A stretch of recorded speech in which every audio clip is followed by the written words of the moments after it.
Halo teman-teman, kali ini kita akan membahas 7 cara mengatur uang pribadi dengan baik. Siap-siap jadi jago keuangan, biar gaji nggak habis sebelum tanggal tua. Daripada uangnya habis buat beli boba terus, mending kita belajar mengatur keuangan yang benar, yuk. Tonton videonya sampai habis, karena tips-tips kali ini akan membuat dompet kamu tebal dan hidup lebih tenang. Oke teman-teman, langkah pertama yang penting banget adalah membuat anggaran bulanan. Gimana sih maksudnya? Jadi catat semua uang masuk kamu, mulai dari gaji, bonus, atau penghasilan tambahan lainnya. Nah, setelah itu tulis semua pengeluaran rutin seperti biaya makan, transportasi, tagihan listrik, internet, dan lain-lain. Eits, jangan lupa juga masukkan pengeluaran yang tidak tetap seperti jajan, nonton bioskop, atau nongkrong sama teman. Ingat, catat sedetail mungkin ya, biar kamu tahu uangnya habis kemana saja. Kadang-kadang suka nggak sadar kan kalau uang habis gitu aja? Nah, dengan mencatat pengeluaran, kamu jadi bisa lebih tahu dan bisa mengatur pengeluaran dengan lebih bijak. Misalnya nih, kamu baru sadar kalau selama ini pengeluaran buat jajan kopi sudah seperti gaji karyawan, haha. Nah, dari situ kamu bisa mulai mengurangi jajan kopi dan menggunakan uangnya untuk kebutuhan yang lebih penting.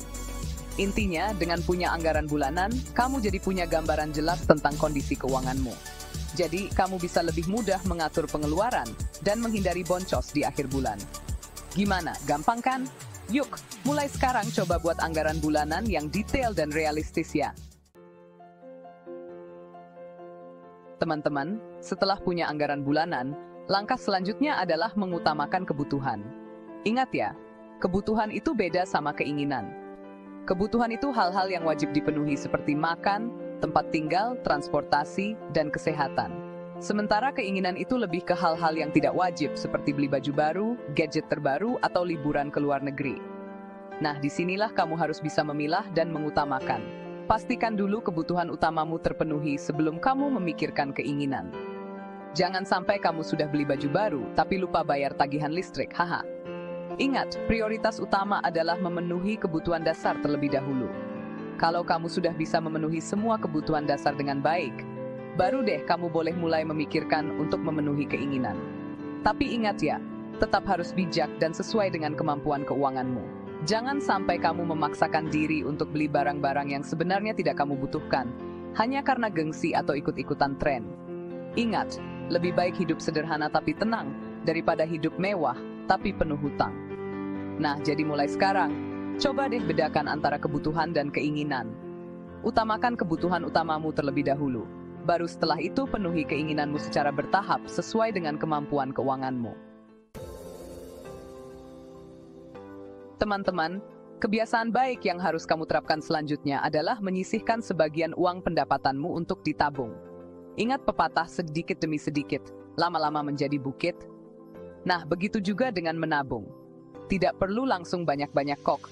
Mulailah dari jumlah yang kecil dulu. Misalnya 10% dari pendapatanmu setiap bulan. Nanti seiring berjalannya waktu dan penghasilanmu yang semakin meningkat, kamu bisa tingkatkan jumlah tabunganmu. Menabung itu penting banget loh teman-teman. Dengan punya tabungan, kamu jadi punya dana darurat kalau sewaktu-waktu terjadi hal-hal yang tidak diinginkan. Seperti sakit, kehilangan pekerjaan, atau kebutuhan mendesak lainnya. Selain itu, menabung juga bisa membantumu mencapai tujuan keuanganmu di masa depan, seperti beli rumah, beli mobil, atau bahkan liburan ke luar negeri. Bayangkan deh betapa senangnya kalau kamu bisa mewujudkan impianmu dengan uang tabunganmu sendiri. Nah, buat kamu yang merasa susah nabung, coba deh terapkan sistem auto debit. Jadi, setiap bulan, bank akan otomatis memotong saldo rekeningmu untuk ditransfer ke rekening tabungan. Dengan begitu, kamu jadi lebih disiplin dan konsisten dalam menabung. Ingat teman-teman, rajin menabung itu kunci sukses di masa depan. Yuk, mulai biasakan menabung dari sekarang. Teman-teman, di zaman yang serba instan ini, godaan untuk berhutang itu besar banget ya. Apalagi sekarang banyak banget platform pinjaman online yang menawarkan proses cepat dan mudah. Tapi ingat ya, jangan sampai kamu terjebak dalam jeratan hutang konsumtif. Hutang konsumtif itu hutang yang kita ambil untuk memenuhi keinginan, bukan kebutuhan. Contohnya seperti hutang untuk beli gadget terbaru, baju mahal, atau liburan ke luar negeri. Nah, hutang model seperti ini nih yang harus dihindari. Kenapa? Karena hutang konsumtif itu bisa membuat kondisi keuanganmu jadi tidak sehat. Bayangkan saja, setiap bulan kamu harus membayar cicilan hutang, belum lagi bunganya yang terus berjalan. Ujung-ujungnya, kamu malah jadi besar pasak daripada tiang. Kalau memang kamu butuh banget sesuatu dan uangmu belum cukup, coba deh tabung dulu sampai uangnya terkumpul. Dengan begitu, kamu bisa beli barang tersebut dengan uangmu sendiri, tanpa harus terbebani hutang. Tapi, kalau memang terpaksa harus berhutang, pastikan hutang tersebut bersifat produktif, yaitu hutang yang bisa memberikan penghasilan tambahan untukmu. Misalnya, kamu pinjam modal usaha atau investasi properti. Intinya, hindarilah hutang konsumtif sebisa mungkin. Jangan sampai kamu terjebak dalam lingkaran setan hutang yang tidak ada habisnya. Ingat, undo tamajvel, stentengsin. Teman-teman, kebiasaan sederhana yang sering disepelekan tapi penting banget adalah mencatat pengeluaran harian. Mungkin kamu berpikir, ribet amat sih mencatat pengeluaran, kayaknya nggak penting deh. Padahal dengan mencatat pengeluaran, kamu bisa mengontrol arus keuanganmu dengan lebih baik. Bayangkan deh, kamu lagi jalan-jalan di mall, terus tiba-tiba menemukan diskon besar-besaran untuk barang yang sudah lama kamu inginkan. Kalau kamu tidak punya catatan pengeluaran, kamu mungkin akan kalap dan langsung membeli barang tersebut tanpa berpikir panjang. Tapi kalau kamu punya catatan pengeluaran, kamu bisa mengecek dulu, apakah pengeluaranmu di bulan ini masih sesuai dengan anggaran atau sudah over budget. Kalau ternyata sudah over budget, kamu bisa berpikir 2 kali deh untuk membeli barang tersebut. Mencatat pengeluaran juga bisa membantumu mengidentifikasi pengeluaran-pengeluaran kecil yang sebenarnya tidak terlalu penting, tapi sering kamu lakukan. Misalnya jajan kopi setiap hari, beli makanan online, atau naik ojek online padahal jaraknya dekat. Nah, dengan mencatat pengeluaran, kamu jadi lebih tahu dengan kebiasaan-kebiasaan kecil yang bisa membuat boros. Dari situ, kamu bisa mulai mengurangi kebiasaan-kebiasaan tersebut dan menggunakan uangnya untuk hal-hal yang lebih penting. Bagaimana caranya mencatat pengeluaran? Gampang banget kok. Kamu bisa mencatat secara manual di buku catatan, atau bisa juga menggunakan aplikasi pencatat keuangan di smartphone. Sekarang sudah banyak banget aplikasi pencatat keuangan yang gratis dan mudah digunakan. Yuk, mulai biasakan mencatat pengeluaran harianmu mulai dari sekarang. Siapa sih yang nggak suka diskon? Rasanya tuh puas banget ya, kalau bisa mendapatkan barang yang kita inginkan dengan harga murah.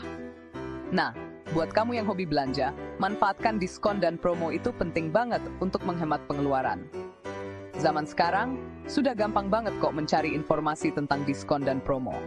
Kamu bisa melihat-lihat media sosial toko-toko favoritmu, berlangganan newsletter, atau download aplikasi belanja online yang sering memberikan promo menarik. Tapi ingat ya, jangan sampai kamu kalap mata saat melihat diskonan. Pastikan dulu barang yang kamu beli memang benar-benar kamu butuhkan dan sesuai dengan budgetmu. Jangan sampai kamu malah kalap membeli barang-barang yang sebenarnya tidak terlalu penting, hanya karena tergiur diskon. Selain itu, perhatikan juga tanggal kadaluarsa produk yang didiskon. Jangan sampai kamu membeli barang yang sudah mau berakhir masa pakainya, hanya karena harganya murah. Ujung-ujungnya, barang tersebut malah tidak terpakai dan mubazir. Nah, buat kamu yang hobi makan di luar, manfaatkan juga promo-promo menarik dari restoran atau aplikasi pesan antar makanan online. Biasanya, mereka sering memberikan diskon atau cashback yang lumayan besar loh. Intinya, manfaatkan diskon dan promo dengan bijak. Jangan sampai kamu terjebak dalam jebakan diskon yang membuat kamu malah over budget. Ingat, belanja cerdas, dompet aman. Teman-teman, setelah kamu menerapkan semua tips di atas, langkah terakhir adalah melakukan evaluasi keuangan secara berkala. Evaluasi ini penting untuk mengecek apakah strategi pengelolaan keuanganmu sudah efektif. Idealnya lakukan setiap bulan. Cek catatan keuanganmu, analisis pengeluaran, dan sesuaikan anggaran dengan kebutuhanmu saat ini. Yuk, mulai biasakan melakukan evaluasi keuangan secara berkala. Itulah 7 cara mengatur keuangan pribadi dengan baik. Semoga tips-tips ini bermanfaat untuk kalian semua. Ingat, kunci sukses dalam mengelola keuangan adalah konsistensi dan kedisiplinan. Jangan lupa like, komen, dan subscribe channel Kenal Kehidupan untuk video menarik lainnya. Sampai jumpa.